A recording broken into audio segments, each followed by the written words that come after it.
Hello, and welcome to another episode of the William Branham Historical Research Podcast. I'm your host, John Collins, the author and founder of William Branham Historical Research at william-branham.org. And with me I have my co-host, researcher, minister, and friend, Charles Paisley, the founder of ChristianGospelChurch.org. And today, we also have our very special guest, the author of La Secta Perfecta, and the expert on Colonia Dignidad, Carlos Beso. Together, we're examining the history and the intersections in history between William Branham and other key figures that either influenced or were influenced by the post-World War II healing revivalists. Carlos, Charles, I'm so excited for today. I've been wanting to get us together for a long time now. And last week, Charles and I were going through the history of Colonia Dignidad, and we basically skimmed the surface. We went through some of the history of Paul Schäfer, during the time he was in the Latter Rain Revival, working with William Branham and some other key figures, which we'll discuss in this episode. And we talked about his transition into South America, the reasons why, and how the colony was established, etc. And once in the colony, we gave a high-level overview of what happened at Colonia Dignidad, but our level of information obviously is nowhere near what you have, Carlos, and I thought it would be good to bring you on the show so that we could have our listeners hear directly from the source of the historian of Colonia Dignidad. So I'm so excited for this episode. I'm so excited to have you on the show, and thank you for joining us. I'm sure that our listeners are going to be very, very surprised at some of the things that you have to say. Yeah, of course. Hi, John. It's very nice to see you again. Many thanks because of this invitation. I have to tell you, for the people who is listening this, that I'm a Chilean journalist. I have been investigating about this cult, I don't know, something like 25 years. I live in Concepcion, which is a city, it's a big city, very close to one of these compounds. Colonia Dignidad used to work in two main compounds.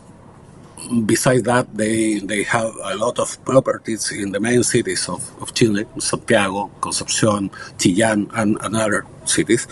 So I started to know about this matter. I was a very young journalist when the police started raiding this compound located in a place called Quillón or Bulnes. This is something like 50 miles north of Concepcion. That was, if I'm not wrong, in 1996. And when I started to cover this for the paper I was working in those days, I was amazed with the things I saw, the things I heard. And so I said, this has to be investigated in a very much long way. And I started to connect the interviews with a lot of people from inside the colony, people from outside, with investigators, with lawyers, with politicians. And also I start a very extensive, I think it's the most extensive collection in the world of documentation about Colonia Dignidad. So yeah, I think I have a very extensive knowledge about the colony. So I'm here. You can ask anything you want. Excellent.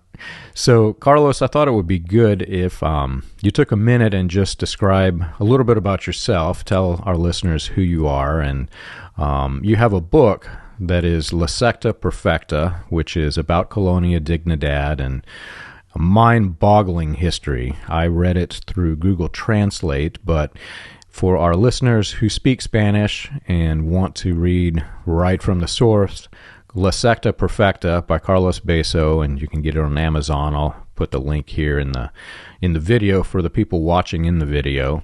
Also, I want to say for the listeners who are on the audio-only feeds, some of the words may be a little bit difficult to understand. Carlos obviously speaks Spanish, and so we're going to try to put some transcripts of the words so that people can understand it in the video feed if you want to watch it on the YouTube site. But Carlos, why don't you just take a minute, tell us who you are, tell us about your book, where to get it, and I'll put the links up on the screen. Okay, as I told you before, I am a journalist. I am also a university teacher at the Universidad de Concepción, which is a large university here in Chile, and also a writer. I have been working in matters like human rights violations, intelligence, and organized crime, as I told you before, something like 25 years. And the last year, my last book was this. This is called The Perfect Cult in English, La Secta Perfecta in Spanish. And you can buy this if you are in America. You can buy this through Amazon or in Kindle edition or by Apple edition. And if you wanted this in paper, well, you have to find some store in Chile who can send this to America. This is the last book that has been published about Colonia, I think, in something like 15 years. When Paul Schäfer died, I think a few years before Paul Schäfer passing by, there was some one or two books, and nothing else has been written since this book. And this book, I think, is very important because a lot of stuff. One of these, as you said before, is because I found out when and where the colony started. The colony didn't start here in Chile in 1961. Yeah, of course. Before this, we knew that the Colonia was organized in nearby Bonn, in Germany, by the 1951, 52, 54. But the real date is 1955, when Paul Schäfer met with William Branham in Germany, when, as you know very much, Branham went to Germany for something like 10 days. And Paul Schäfer introduced himself to Branham, saying, hey, I got a lot of very young people with me, and we can do the security matters, security issues for you. We can be something like your bodyguards. And Branham accepted. This was told by people which I interviewed here in Chile. And this meeting with Branham was something that no one has ever spoke about it. I found this in a very, very weird, I sent you a copy about this, a very weird statement made by one of the closest friends of Schäfer, a guy named Gerhard Ewald. As Ewald says, yeah, we met with this guy Branham in Germany, Karlsruhe, and Schäfer was highly impressed with him, and he was highly impressed with a lot of stuff. But I think that there are three matters, especially that Schäfer took from Branham and implemented here in a very much larger scale than in the message or in the park or even in Jonestown. One of these was the idea taken from Branham about creating something like an FBI inside the compound. Branham, as you know, brags himself, saying, I have these tape boys, I have this little police unit inside the cult. Schäfer not only copied the idea of taking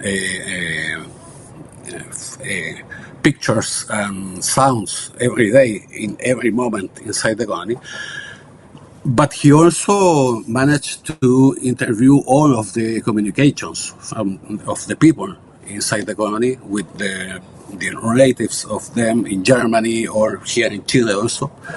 And he also used to to use the information he got from this to make something like called intelligence cards.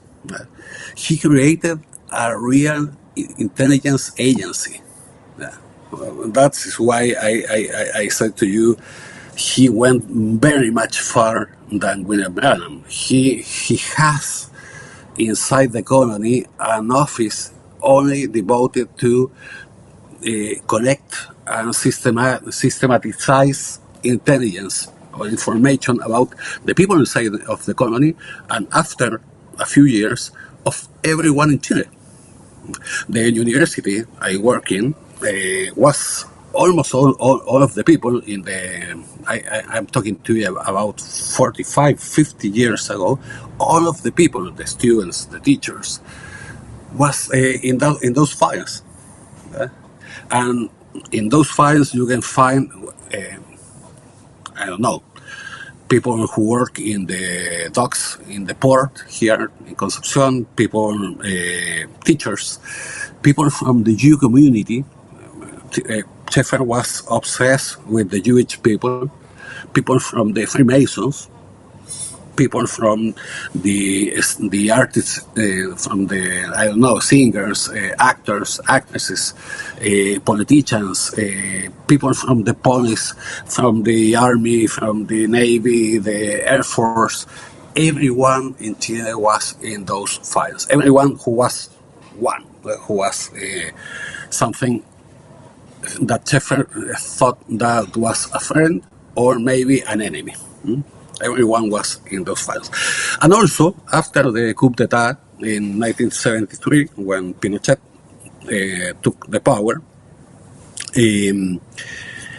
Schäfer got in a very, very close touch with DINA. DINA was the name of the secret police created by Pinochet, something like a Gestapo.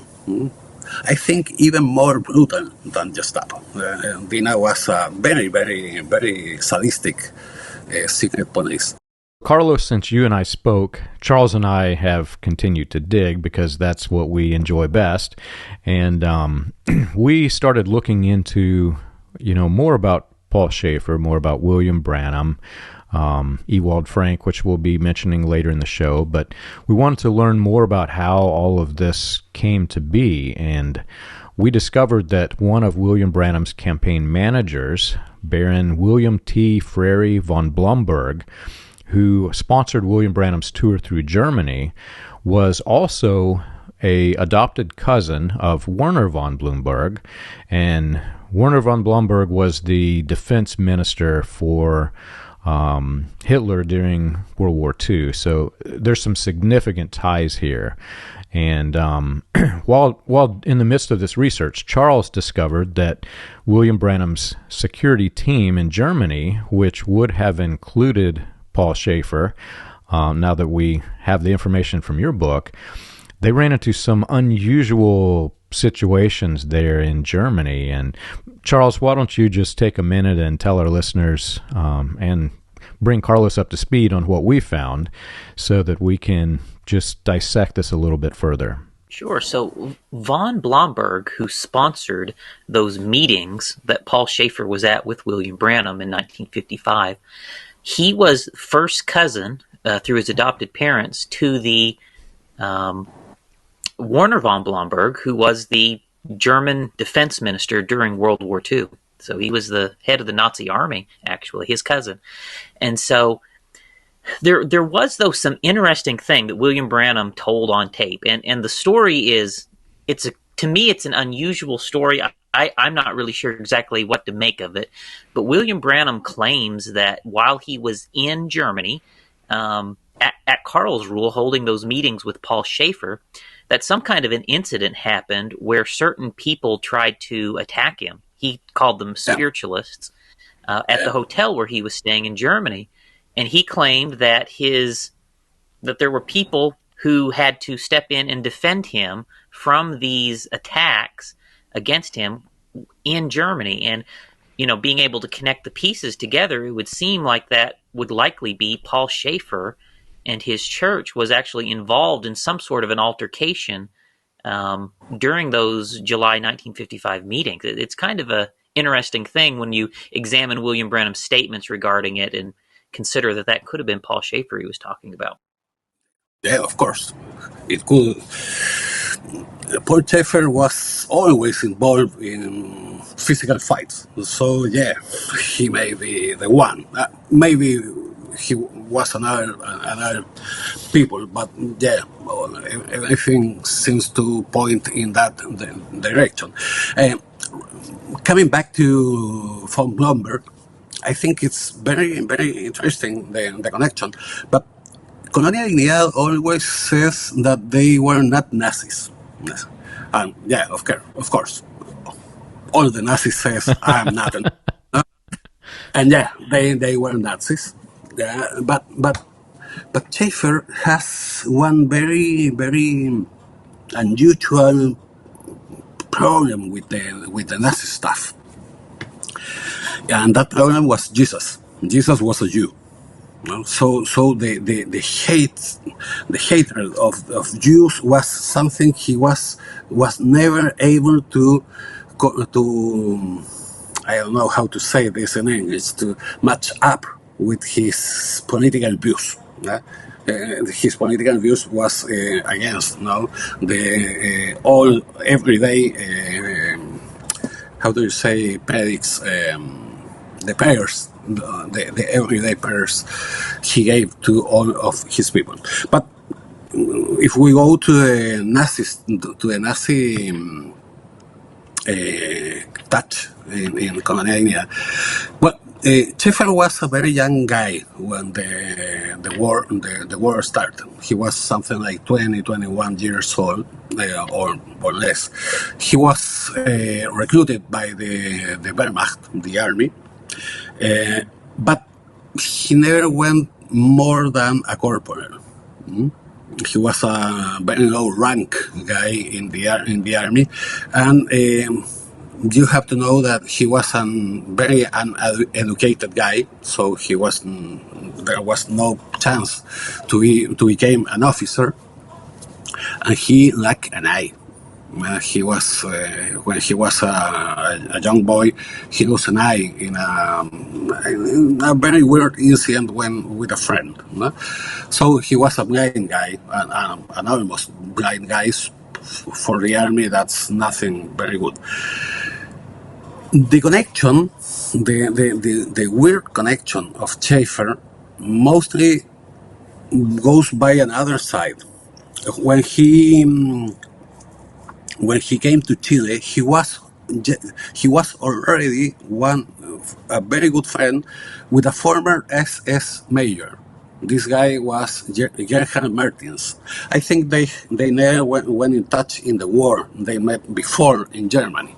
Mertins, if you know, and I think you saw this in the book, Mertins was in the 60s and 70s and even the 80s years one of the most important weapons dealer in the world. And Mertins was a very, very, very, very close to the BND, to the German BND and the American CIA. But most of all, he worked with BND. He was, in fact, he was a BND agent. So the BND was always in knowledge about what's going on in Colonia Dignidad, and that's why the German embassy in Santiago always says, no, it's everything fine in Dignidad. When everyone says, hey, you have to look what's going on there, the German embassy, until a few years ago, they said, oh, it's fine, nothing happened there. Why? Because Colonia Dignidad was in the 70 and 80 years one of the hubs used by Mertins to sell weapons everywhere in the world. That's, I think, the most clear connection between Schäfer and one intelligence service. There's another connections, of course. One of these has to do, excuse me, we are talking about Nazis. One connection in this area has to do with Walter Rauff, one of the most notorious SS assassins, who came to Chile. He escaped from Germany in 1948. He went to Quito, Ecuador, and after that he escaped to Chile. He became a very good friend with the Colonia. I know this because of the statements made to me by two former people from the Colonia, and they said, I was asking them about an intelligence course given by the DINA to the officers of DINA inside the colony in 1974. And I said to this guy, this guy is with his name in the book, his name is Franz Bar, and I said, Franz, do you know who was the guy in charge of this course? Yeah, of course. Walter. Walter who? Walter Rauff. And I said, what? Yeah. And his wife, he says, yeah, of course, Carlos. Everyone knew Walter Rauff there. He was called Lindes. He has two dogs. He was often, very times inside the colony. He was a very good friend with Schäfer, etc. So, yeah. Wow. Walter Rauff was very close with DINA, with the secret Chilean police. So the ties are very, very close between all of them. It is just absolutely fascinating. After you finished your book and I began to try to study it through reading it in Google Translate and putting all of the pieces together, I started work on my book for the weaponized religion from Latter Rain to Colonia Dignidad. And when I came across this name, Gerhard Mertins, I'd never heard this name. It didn't mean anything to me. But as I began to research, there is some real irony in all of this. As you know, my background and Charles, we're studying the Latter Rain side of things, leading up to Colonia Dignidad. Well, one of the Latter Rain prophecies that William Branham propagated all through the Latter Rain was this notion that he predicted through prophecy, through a vision, and he said 1933, that if Mussolini invades Ethiopia, it'll be his last. And that was one of his alleged 7 prophecies of 1933. But Gerhard Mertins, as I learned, overturned this prophecy. I began to study Gerhard Mertins and learned that he is one of the men who went in and who helped Mussolini escape, and Mussolini went on to invade other countries. So Gerhard Mertins is, literally one of the men responsible for completely overturning and disproving one of William Branham's prophecies to be false. And you have Paul Schäfer, who had to have known this, working with Mertins. So these men and this connection, it's unbelievable. It's just so fascinating to me. And you have to know that Gerhard Mertins was a guy who ended up living in America. Yeah. He established his company. His company was called Mercedes Export in Virginia. And his son, who's alive, Mertins died, I think, more than 20 years ago. His son is the head of the company today, and the company is a legal company. So today there's no denounces about the company, but they went there. And Colonia Dignidad, and we talk about this, was very close to United States also. Yes. One of the most important guys from the Colonia, whose name is Hartmut Hopp, who lives today in Krefeld with Mr. Krefeld. No? He was saying, this is a very weird stuff. I asked about this to a lot of people, and no one was able to give me a reasonable an explanation about this. By the 1968-69, Schäfer, who managed to keep all of the people imprisoned inside the compound, took the very well decision. He sent three young guys, to study to UC Davis. I don't know why. And he sent Hopp, and Hopp was a very Reverend guy, Reverend Young, by those years. And he sent also two guys. One of these guys was Hussein Siam, who was a very young guy who he kidnapped this young guy from his parents in Syria, no, in Palestine. I don't remember exactly the place. And he sent another German boy to study to medicine to UC Davis. I asked to UC Davis about this, and they said nothing. They not even answer the question. That's, I think, is very shameful. Wow. Attitude. But beyond that, Schäfer sent these guys to America to study. I never, as I told you, I never understood why. Of course, Siam and the second one guy, they escape. They said, we're free. At last, we're free, and we are not going to come back to that hell. Never. And I know that Hussein Siam still lives in America. Yeah. And I think, and I know he's a physician today, and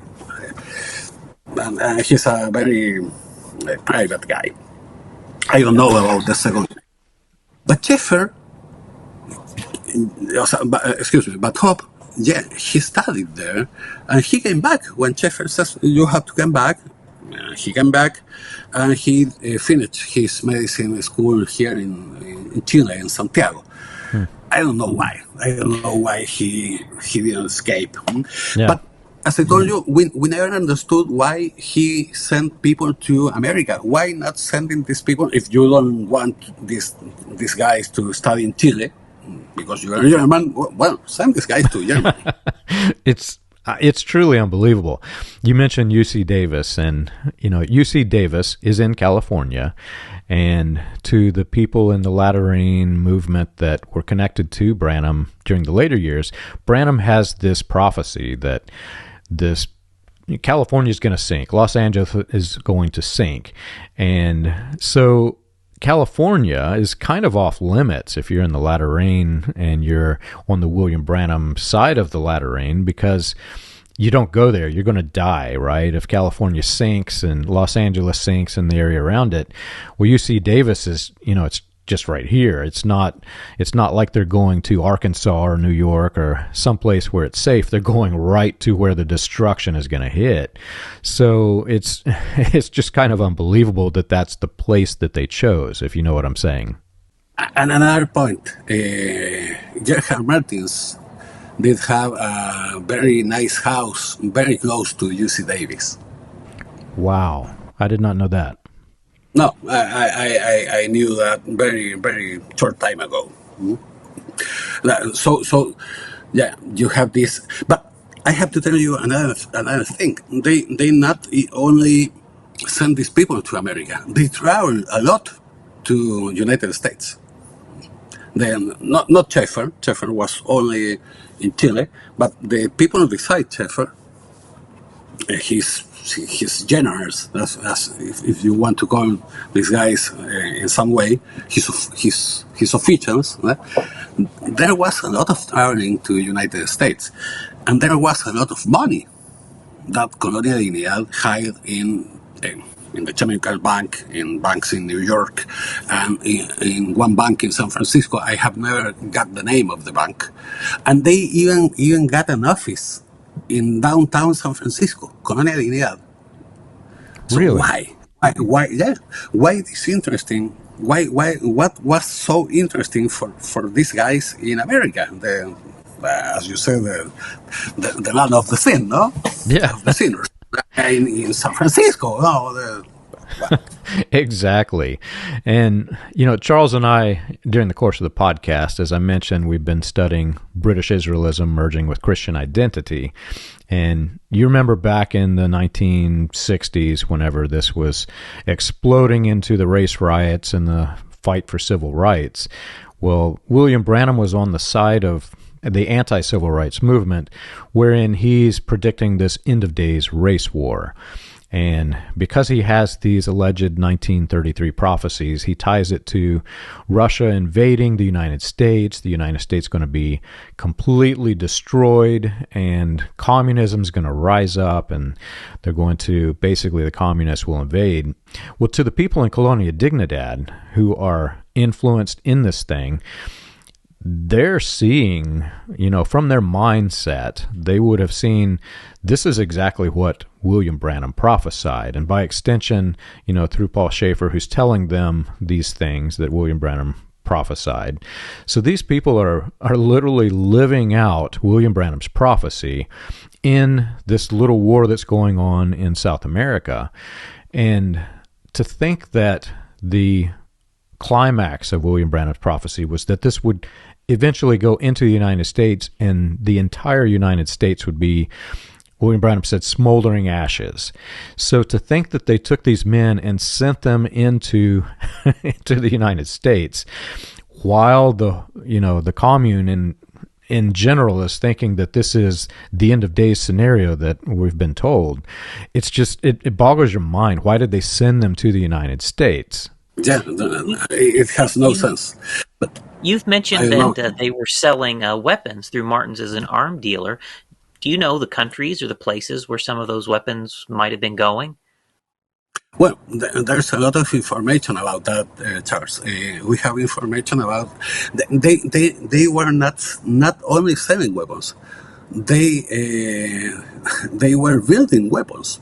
The Colonia Dignidad was a cult, was a concentration camp where people was disappeared, the people against Pinochet, and also was a weapons, how do you say, fabric? It's manufacturing. Manufacturing. Yeah, they built there perfect copies of Uzi submachine guns, of rifles, and all of kind of how do you say, grenades, tear gas, and we have talked about this with John, sarin gas. Even not only conventional weapons, they also produce chemical weapons, which are forbidden in all of the world. And we know that they sell weapons here in Chile, a lot of weapons here in Chile, to the army, to DINA, and to private people. But we also know that by the statements gave by a lot of people from the Colonia, especially one of them called Gerhard and another guy, I don't remember the surname now, but I will do in 1 minute. They said that they sold this, I don't know how to say this, cluster bombs.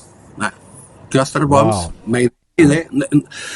They didn't do the cluster bombs. Another manufacturing did that, but they were the people who sold this to Iran. There's a picture, in fact, discovered by a very, very famous Chilean journalist called Mónica González, in which is seen Mertins with the Iran Shah and the head of the DINA in these negotiations in Tehran. We also think, but we don't have the confirmation. We also think that they sold weapons to another places like Argentina, Ecuador, and Brazil. But we don't have the confirmation. But we do know the selling of the weapons here in Chile, and this about Tehran. So immediately, whenever you mention Iran and you're talking about a colony that is producing arms and arms deals, etc., my mind immediately goes to the Iran-Contra affair. And again, it's read Carlos's book. It's just mind-boggling, some of the things that Carlos has presented in La Secta Perfecta. But so the Iran-Contra affair, the history we're talking about is before the Iran-Contra affair, right? before, some years before. I think this was, no, it's not that I think. This was 10 years before the Iran-Contras. And what happened there? You have to know that in 1976, the American Congress passed a bill called the Kennedy Amendment. Because of that bill, Chile was forbidden to buy any kind of military weapons from America, and all of the equipments, the weapons, the planes, the tanks, the chips in Chile was American. So when Kennedy managed to get the approval of this amendment, Chile was in a very, very weak position and this was because of the human rights violations made by Pinochet, Dina, and we know now Colonia Dignidad. So Chile has always been in a very hard relations with the close countries, with Bolivia, Peru, and Argentina. And by those years, we was in the brink of a war with at least Peru and Bolivia. So Pinochet was in a very, very high need of weapons, and that's why in 1976-7 they used Colonia Dignidad to buy and sell weapons in everywhere because of two main reasons, or three main reasons. One was Mertins. Mertins was very close, as you know, with Schäfer. Second, Colonia Dignidad was a humanitarian, even it's a joke this, but was in legal terms, Colonia Dignidad was, how do you say this in English? Humanitarian aid? Humanitarian aid, yeah. So they didn't pay taxes in borders, so no one ever opened a box with medicines to Colonia. So they used to send from Germany and from America a lot of stuff to Colonia, and no one ever saw inside the boxes what was in there.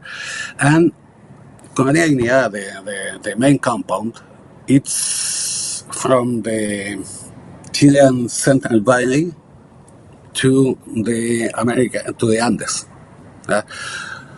By the other side, you have Argentina. So you can go by foot to Argentina, and there's no border, there's no police. It's not very easy, but you can do it. Schäfer, in fact, when he escaped from Colonia Dignidad in 1997, he took a plane and he went to the Andes foothills and landed in Argentina. It's relative. So you can sell anything or put anything in Argentina or from Argentina to Chile throughout Colonia with no problem. As I said, and I'm sure our listeners can see it in my face, I'm just bubbling over with excitement to have you on the show, Carlos. There's so much information packed into your book that each paragraph could be another book in of itself, and there's so much between the lines that I have questions about. Your book raised more questions than it gave answers. One of them, which I'd like to explore just a little bit, if you don't mind, you mentioned in the book that there were, it was an espionage center and the colony was spying on different places. And in the latter rain version of this race war theology, largely due to William Branham, the communists were going to invade the United States, but also there was a component of it that Rome was going to be involved. And this would end up in Armageddon, the United States being destroyed, Rome being the Antichrist, as was common during that era for all white supremacists. They were strongly against the Catholics. So it's no surprise at all that Paul Schäfer is against the communists and the Catholics. You mentioned in the book, though, he was spying on numerous Catholic nuns, which is just fascinating and raises more questions than I have answers, because here's this war that's going on in South America, right? And, you've got some key figures, key individuals that you would be spying on, but then there's these Catholic nuns, and why is he spying on them? And in my mind, I'm trying to weigh in the balance. Was it for the war? Was it for, this operation that they have going on? Or was it to, manipulate the members into thinking, yes, William Branham's prophecy is correct, Catholicism is involved with this, we need to spy on the nuns? Or is there something else? Maybe you could just expand on that statement in the book just a little bit for us. Yeah, Schäfer hated Catholics. So it was something like he hated most, I think. And he hated not only because of theological reasons, but only because in the Pinochet dictatorship, the Catholic Church was a very strong oppositor to Pinochet. So Schäfer was convinced that all the Catholic priests and the nuns were communist. Yeah? And something like 5 miles from Colonia, there was an old church, and a very, very small group of nuns settled there because they owned this church, this chapel with some rooms for the nuns, and they started doing nun stuff.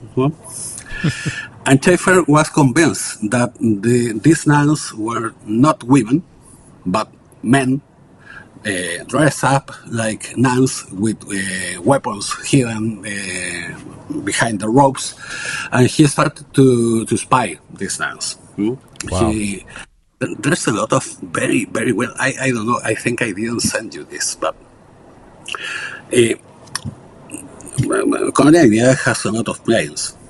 So there's a lot of, in the intelligence files that the Chilean police found a lot of years after in Colonia, there's something like 300 files about these nuns. Really? I don't know, something like 100 of these files are aerial photographs taken by planes from different sites about the compound of the nuns. The compound was a church, very, very little church and house, very, very little house. But not only that, in this photograph, there's also pictures taken inside the house of the nuns, inside the room of the nuns. And it's amazing. And there's a lot of pictures, follow-ups of the nuns in public roads, in the nearby towns, etc. Well, Schäfer started to intimidate the nuns. He went there and says, "You have to leave. If you don't, I'm going to burn this place or I will kill you." They says, the nun says, "What are you talking about? No, you have to leave."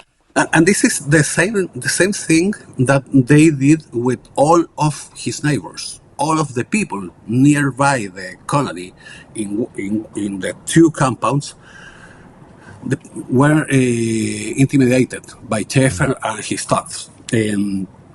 Well, the nuns, of course, didn't leave the place, so a lot of nights the house was attacked with gunfires. And, well, one night the place was put in flames totally. So when that happened, the nun says, "Okay, we have to leave." But as I told you, this is not the only episode of this type. They did this with a lot of very poor people who lives in the nearby. Colonia, the main compound, was an old farm, a very huge farm, but when they bought this with the money they brought from Germany. But soon they started to buy another farms in the nearbys, and there was a lot of people living in these farms or between the land they were buying, and these people was treated in the same way. So you have to live. I am not going to live. I have lived all my life here. Okay. The next morning, the house was in fire, so the people was living. It was very, very, very brutal the way they treated the people, and I think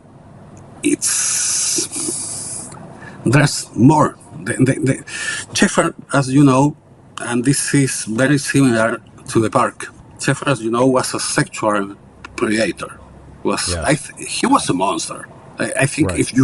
if you want to think of a real monster made man, that guy was Paul Schäfer. I have never known something like this. He escaped from Germany with about 100 boys. He abused all of these boys.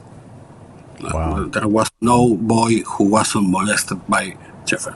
But Schäfer, unlike boys from 8 to 12 years old, so when these boys was growing up, they was left beside by Schäfer.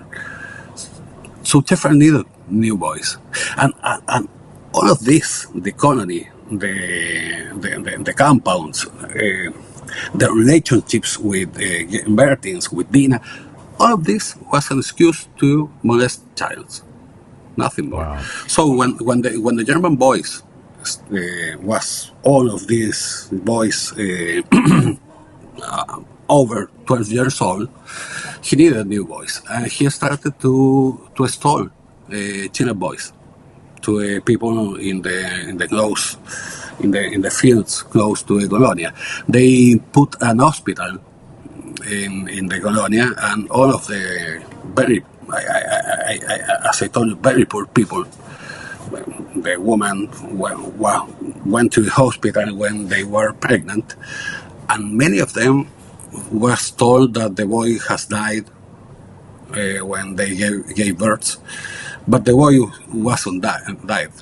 They took the boy, they corrupted the local judges to put the boys as the sons of some of the generals, of the officials of the colonia. And they raised these boys in the same way that the SS raised boys. All of them with no family notions. In the colony, it was forbidden to two words: mom and dad. You can say mom and dad.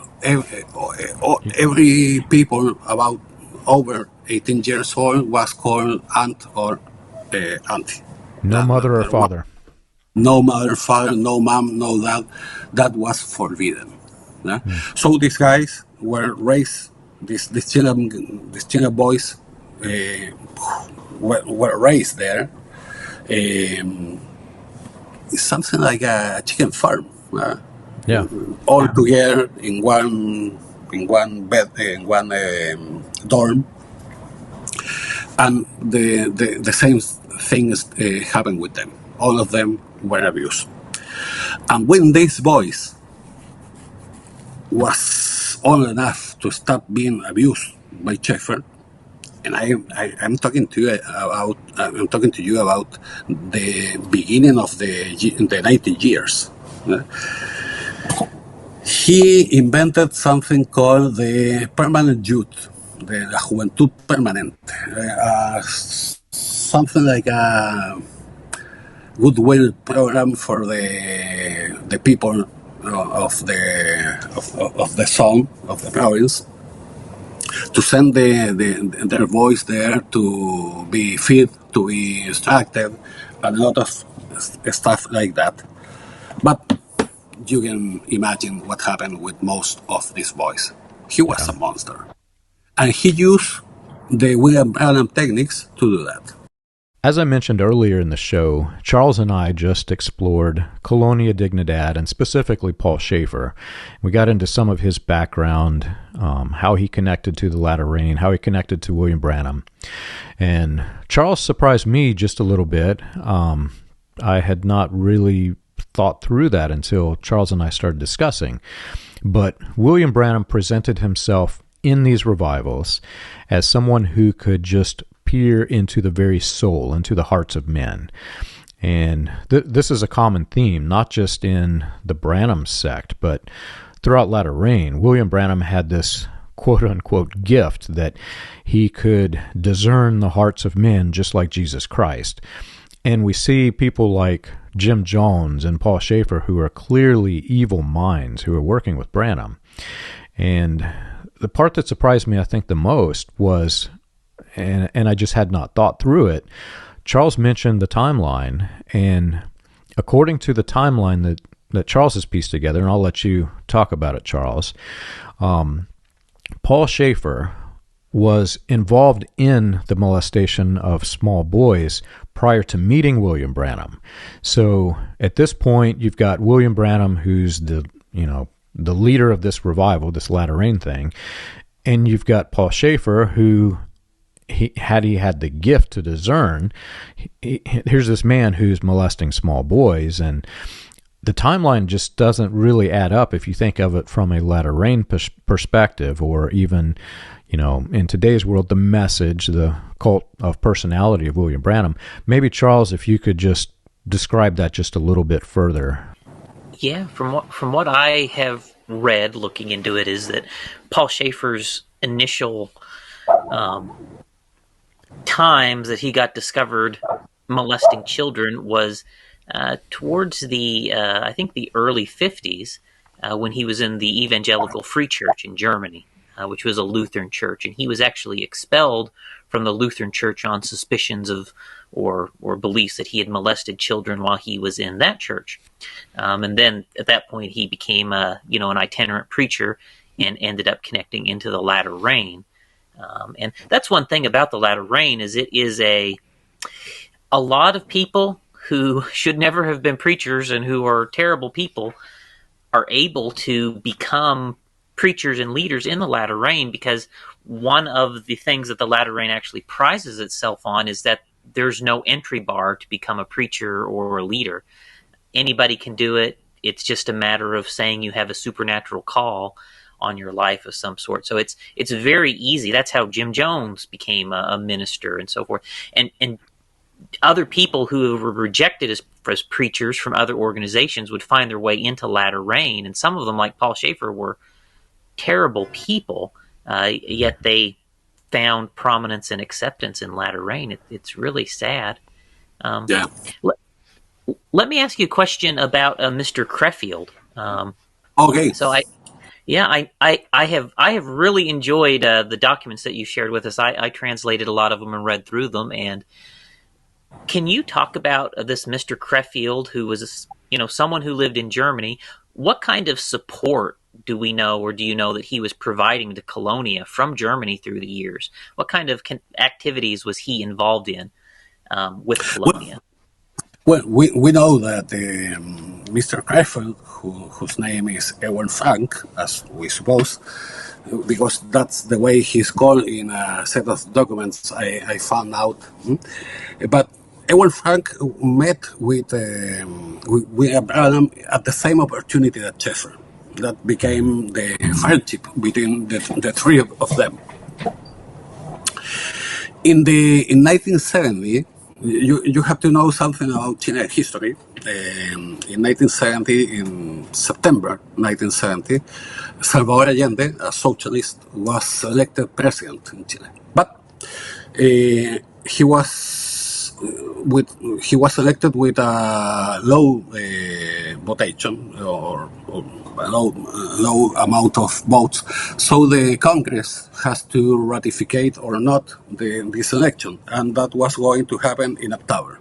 So in September, a very wealthy guy from Chile called Agustin Edwards, who was the owner of the most important paper in Chile, he went to Washington, D.C. He was raised in America. He was a very good friend with very important people. He was always a very good friend with the Rockefeller family.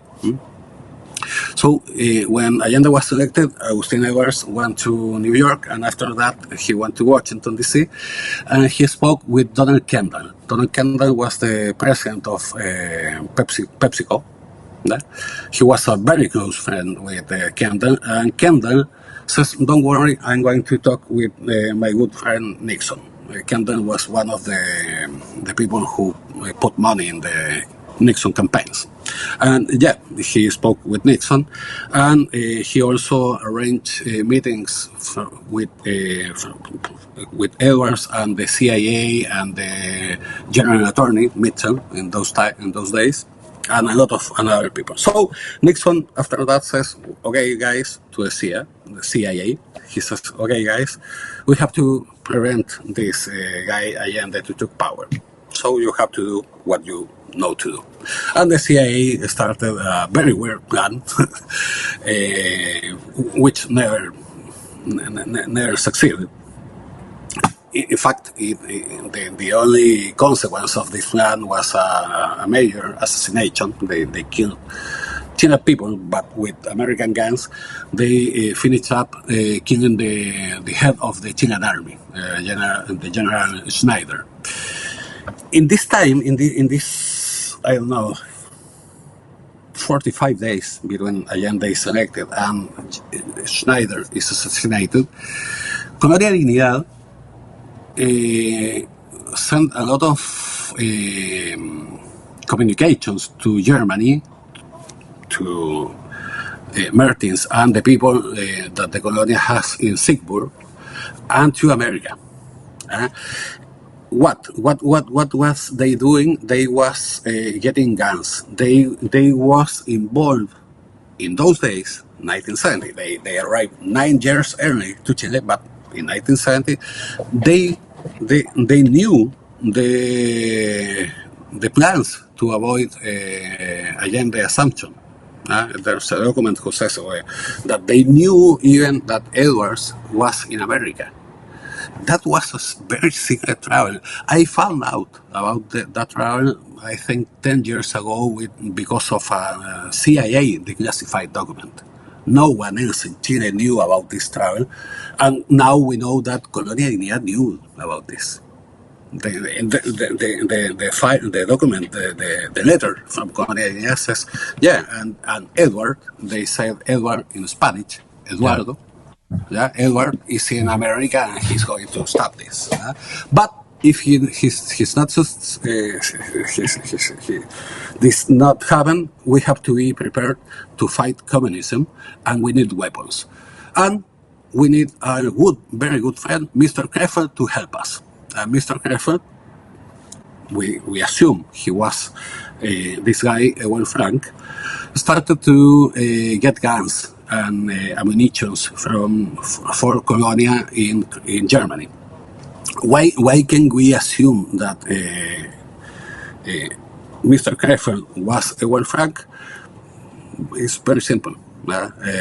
Colonia Dignidad didn't have any kind of relation with the city called Schäfer in Germany. All of the people of Colonia Dignidad came from 2 towns, Gronau and Siegburg. No one from Schäfer has ever been named in the original people from the Colonia. And after that, we can assume, of course, that this relation is very old, because when Schäfer was escaped from Colonia in 1997, a few years after that, we knew that a new preacher has arrived, and this preacher was Ewald Frank. He was a lot of times inside the Colonia.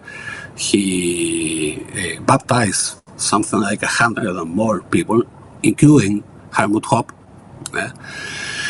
And finally, the Chilean government says, okay, this happened in 2005. Ewald Frank was in Santiago airport. He was arriving from Germany, and the police says, no, you can go inside the country. He says, why? very respected priest from Germany. And the police says, I'm sorry, but the computer says you have been banned to get inside the country because of the Interior Ministry. His lawyer put a judiciary action, amparo recourse, habeas corpus. And the Chilean justice took 9 years to solve this. And when the Chilean justice ruled, they says, okay, there's no evidence that this guy is a threat to the country, so he can get inside. But we, as far as we know, he has never came back. But in the police cheat about the entries of Frank to Chile, there's something like 6 or 7 entries between 1999 and 2005, if I don't remember bad. And after that, when there are 2 main and important people escaped from justice in Chile who has never been reached, or has been reached, but they have escaped. One of these is Hartmut Hopp. Hopp is a convicted guy here in Chile. He's convicted as an accomplice of child abuse. And there's another guy who managed to all of the legal issues in Colonia. All of these guys and other guys have been seen in Schäfer and have been helped by Ewald Frank. So the link between Frank and Colonia is very, very, very obvious. One of the things that we explored briefly in the last episode, Carlos, Charles and I started discussing Hartmut Hopp because he is really significant, not just for understanding what happened at Colonia Dignidad, but in tying all of this together with William Branham, the Latter Rain movement, and then after Paul Schäfer's death, ties back to Germany. And we just skimmed the surface again. Maybe it would be good if you could just dive a little bit deeper with Hartmut Hopp and explain the significance of Hartmut Hopp to this entire story. Hopp was the only one guy in the Colonia he was something like a head of the State Department of Colonia. He was the guy in charge of diplomacy. He was the guy in charge of talking with media. He was the guy in charge of talking with politicians, with ministers. But he also did a lot of very weird stuff. I don't know if you have heard about. It's mentioned in the book. One of the Chilean presidents, called Ewald Frank, he died in very suspicious ways in 1982. He was there's a judiciary statement that says that he was assassinated by the CNI. The CNI was the police formerly known as DINE. Another judiciary rule says that there's no evidence about that, but we know that something weird happened with President Frey. In that investigation, the police found out that some physicians from the Catholic University in Chile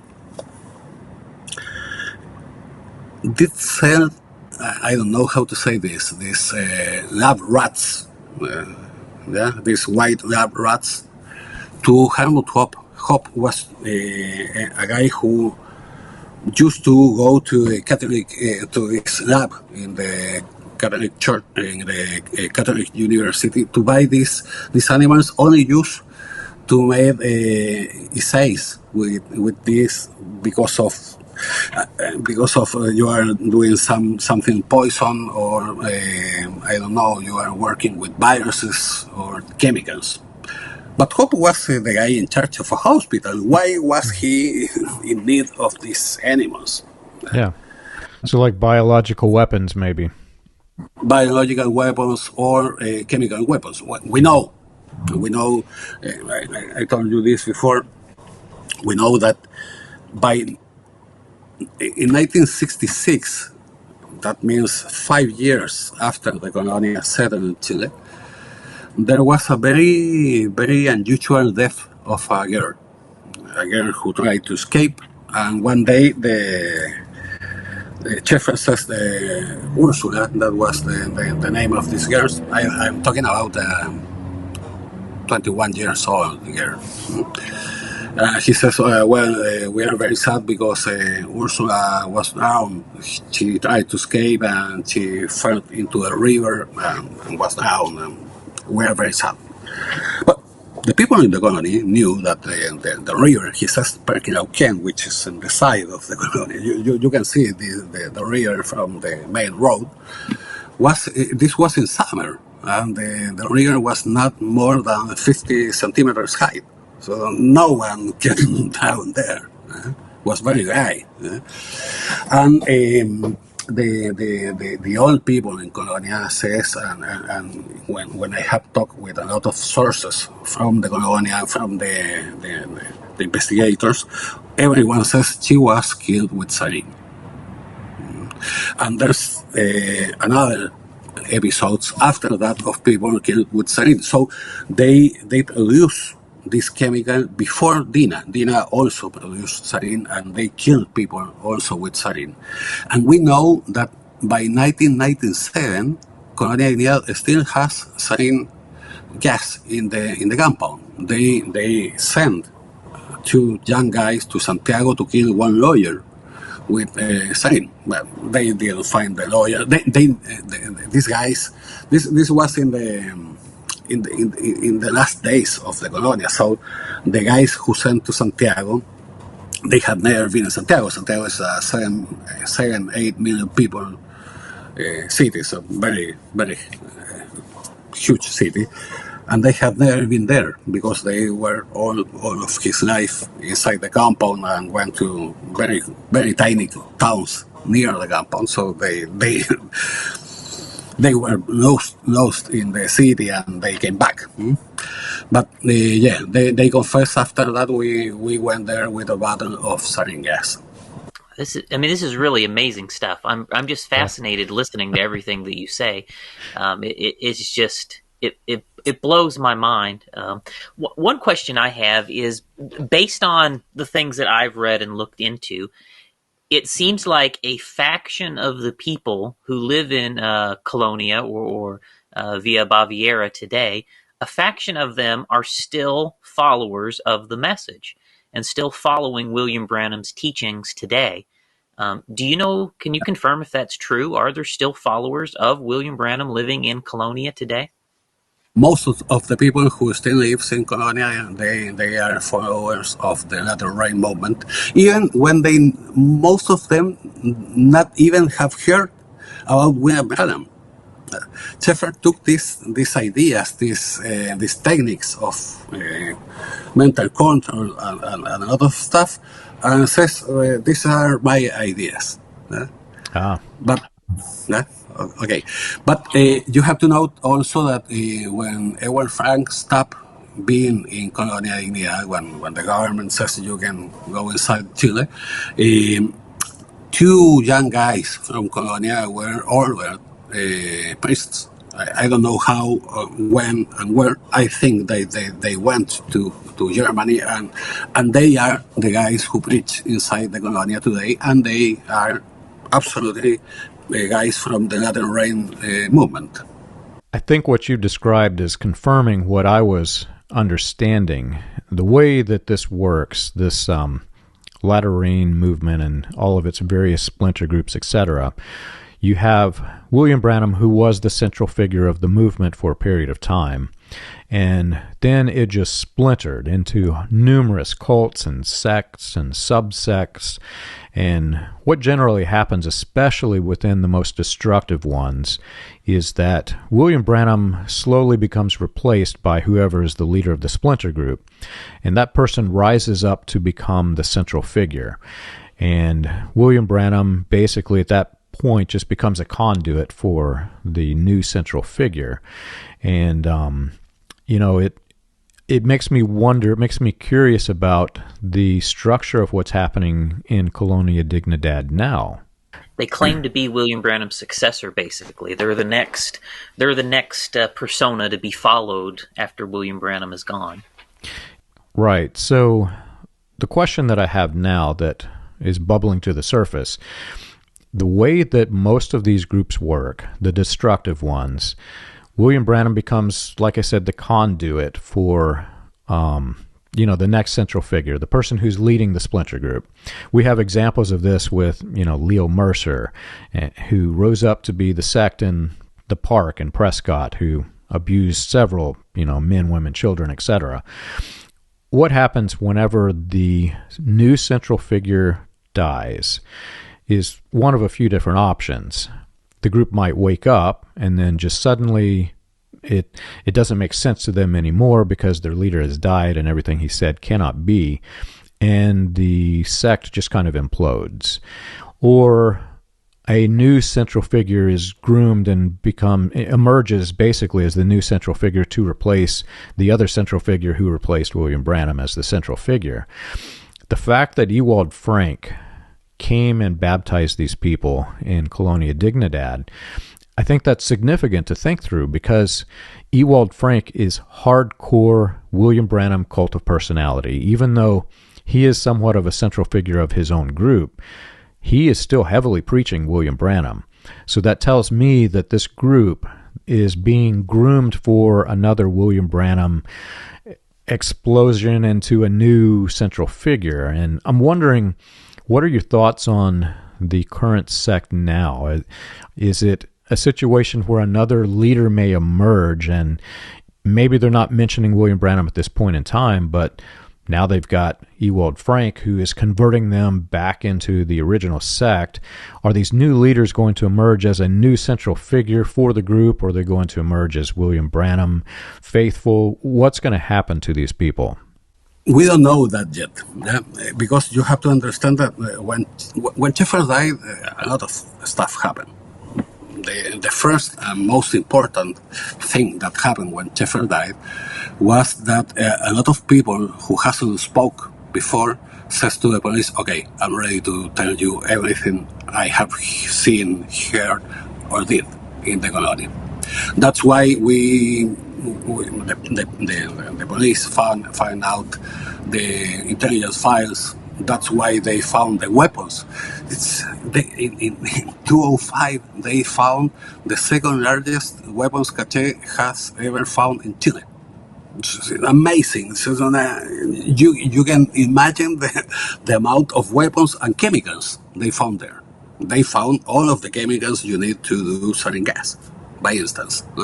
But they found submachine guns, they found rockets, they found law launchers, they found a huge amount of ammunition, and they found out another stuff. They found out, let me see, this is a pencil. They found out pencil guns like this. This is a pencil guns. This is a real pencil, but they found out pencil guns, which you can touch in the bottom of the gun, and you send a bullet to the. It's like James Bond. Yeah, and a lot of another stuff. I don't know.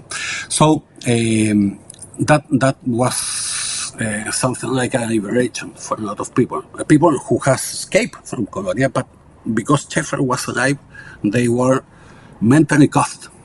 Even when they was out, they were living in Concepcion, in Santiago, or in Germany, or other places. They was not able. They were, not able to say nothing. But when Schäfer died, they says, "Okay, this is the moment I can speak." That was one thing. The other thing that happened is that started a very hard fight about the money. There's a lot of money who no one knows where is it. Schäfer, in fact, Colonia Dignidad got a lot of money because there was a a lot of income sources.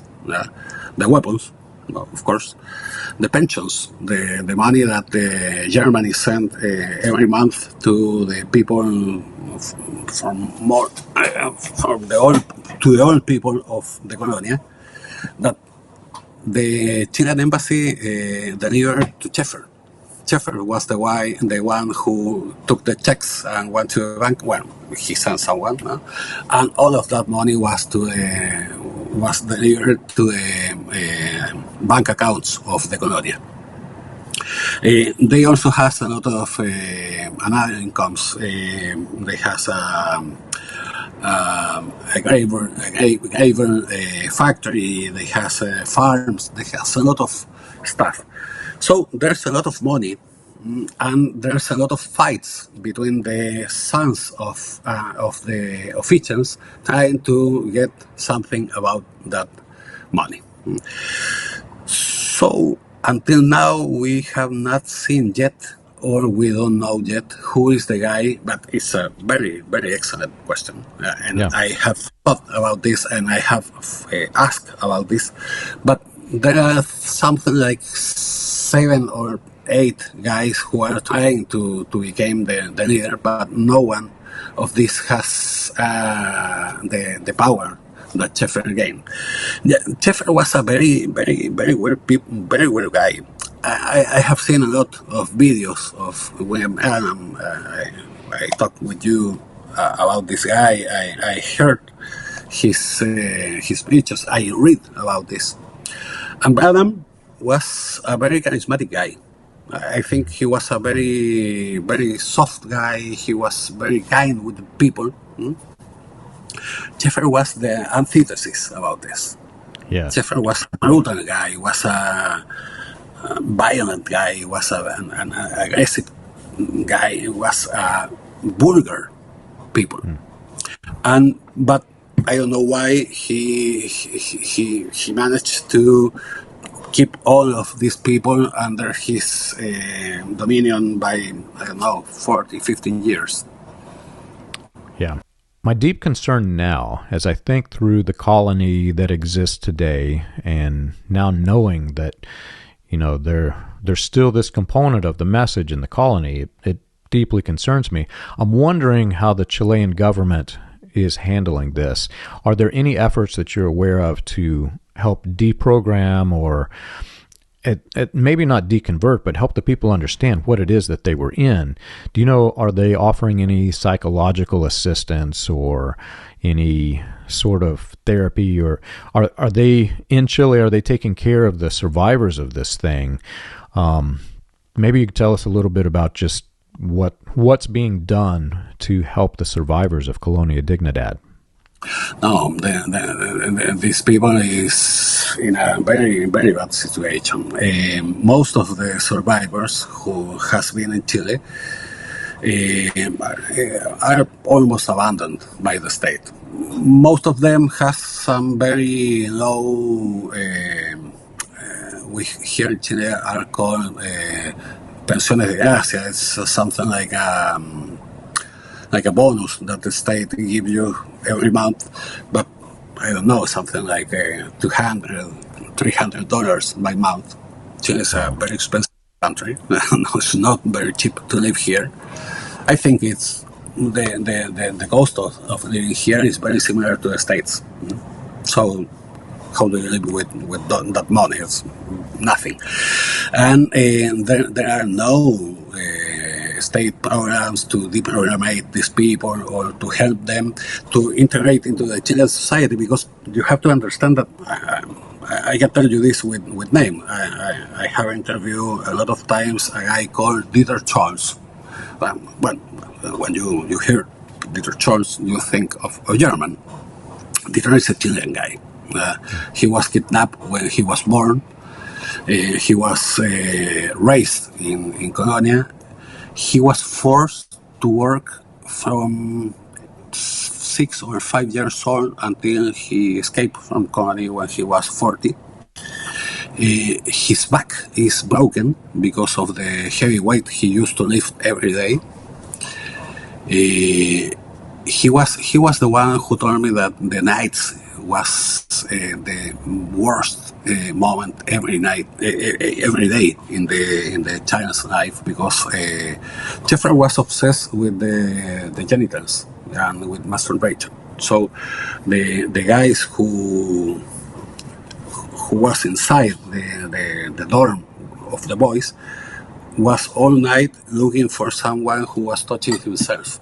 And when they find out a boy, I don't know, touching himself, or they believe he was doing that, the boy was thrown out of the bed, he was beaten very hard. He was sent to sleep to a farm, to the country, or he was... They threw cold water on him. He says it was the terror every night. And Dieter, he almost does not speak Spanish. And he lives with this very little money. He can't work because he does not understand the language. It's very, very, very hard situation. So, and the German government has offered a lot of help, but there's very few help who has arrived to the survivors.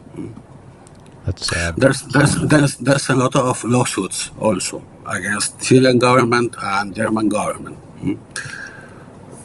Wow. Seeking for some kind of reparation. Yeah. Do you think there's any hope in the future that the Chilean government might declassify or make available more of the government records on what they know was happening in Colonia and the situation there as it relates to the arms purchases and other activities? And you have to know that in Chile, like in the States, the government is separated from the judiciary branch. So most of the information we know is the information that we find out in the investigations made by justices. So most of the information, I think we know that.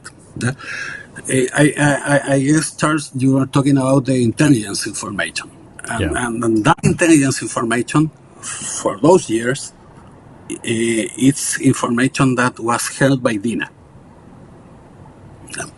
DINA was the main actor of the intelligence of those years. And what happened?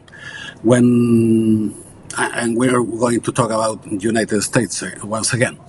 In 1976, DINA sent to Washington, D.C. a group of agents led by an American citizen, but he worked for the Chileans. He was not a CIA agent. Many people have said that, but that's not true.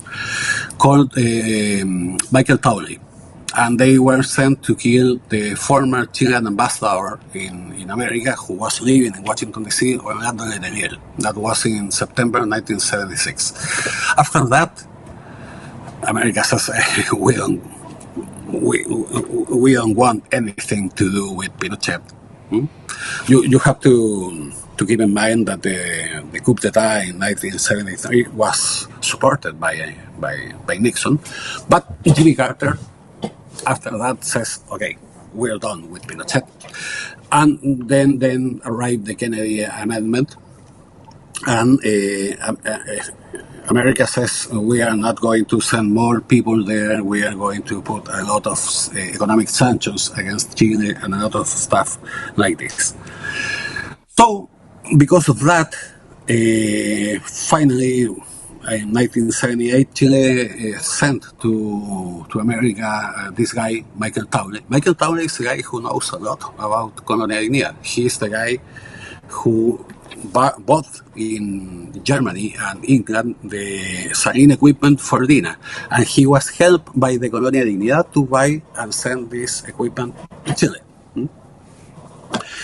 So, Taunay was sent to America. He was held in prison 4 years in America because of the letelier and Ronnie Moffitt, an American citizen. He was held 4 years in prison, and until today he's under the I don't know how do you say this, witness protection program from the FBI. No, okay. After that, Manuel Contreras, who was the head of DINA, he knew that he was done. When Pinochet took Taunay and sent him to America, Contreras says, okay, I am the next one. So before he was expelled from DINA, he took a lot of... no one knows exactly what was inside, a lot of bags. There's some versions that says that he sends something like 18 bags from Punta Arenas in the south of Chile in a ship to Germany, and no one knows what happened and when or where are these bags. We know, or we think we know, that these bags were sent to Siegburg, to the Colonia Dignidad compound in Germany. And we think, when I say we, I'm talking me and a lot of people who has investigated this, including people from the police and other journalists. We think that these bags contain all of the intelligence files from DINA.